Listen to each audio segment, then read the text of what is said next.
On April 15, 2026, a Seoul Western District Court delivered a verdict that captured international attention. American YouTuber Ramsey Khalid Ismael, who operates under the moniker Johnny Somali, was sentenced to 6 months in prison. The court found him guilty on multiple charges, including obstruction of business and the distribution of fabricated sexually explicit content. Prosecutors had originally pushed for a 3-year term, arguing that Ismael's conduct demonstrated a pattern of deliberate provocation aimed at boosting his online revenue. The judgment detailed a litany of disruptive actions that took place over several months. Ismael filmed himself dancing on a statue erected to honor the victims of Japan's World War II military sexual slavery, an act that ignited nationwide outrage in South Korea. He later claimed he was unaware of the monument's historical significance and issued a public apology, but the court noted that the apology came after the damage had already been done. Beyond the statue incident, Ismael was accused of harassing staff and visitors at a local amusement park, blasting loud music inside a convenience store while overturning noodles onto tables, and recreating similar disturbances on buses and subways. Investigators also uncovered that he had produced and circulated deepfake videos that depicted individuals without their consent in sexually explicit scenarios. The presiding judge emphasized that Ismael showed severe disrespect for South Korean law, describing his live-streamed stunts as calculated attempts to attract viewers at the expense of public order and cultural sensitivity.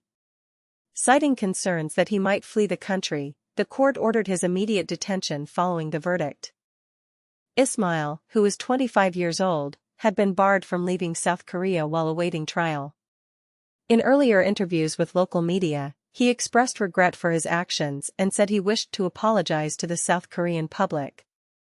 Despite his remorse, the court concluded that a custodial sentence was necessary to deter similar behavior.